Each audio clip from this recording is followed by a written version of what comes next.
So in Josua 2 lees ons van 2 Israelitiese verspieders wat na Jerigo gestuur is om die stad te verken voor die inval van Israeliete. Verspieders kan gesien word as spioene. So in die Midrash word die 2 verspieders wat deur Josua gestuur is geïdentifiseer as Phinehas en Caleb. Hulle het hulle self volgens die Midrash as pottebakkers vermom en uitgeroep om hulle produkte te verkoop en uiteindelik het hulle by Rahab se herberg beland. Ons sien dat die verspieders in Josua is 'n skadubeeld in die Ou Testament van die werk wat die Heilige Gees in die Nuwe Testament gaan verrig. Net soos die verspieders die stad Jerigo verken het om die plan van God uit te voer, het die Heilige Gees die wêreld betree om die harte van mense te ondersoek.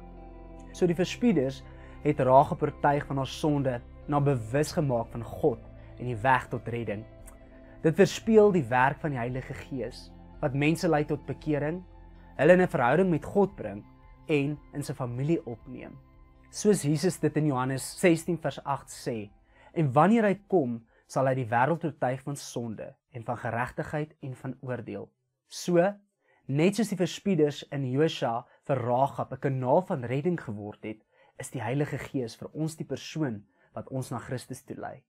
Hy help ons om die werk van God in ons lewens te omhels en sy verlossing te ontvang. Ek wil jou bemoedig.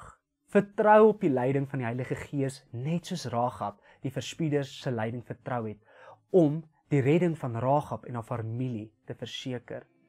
So moet ons die Heilige Gees toelaat om ons te lei en ons harte oop te maak vir die evangelie van Christus. Kom ons bid hierdie volgende gebed saam.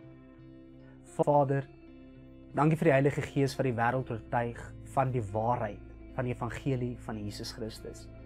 Heilige Gees, ek vra dat U my sal lei om U plan in my lewe te ontdek. Heilige Gees, help my om vertroue op U leiding te plaas en om die werk wat U in my begin het tot volle verwerkliking te bring.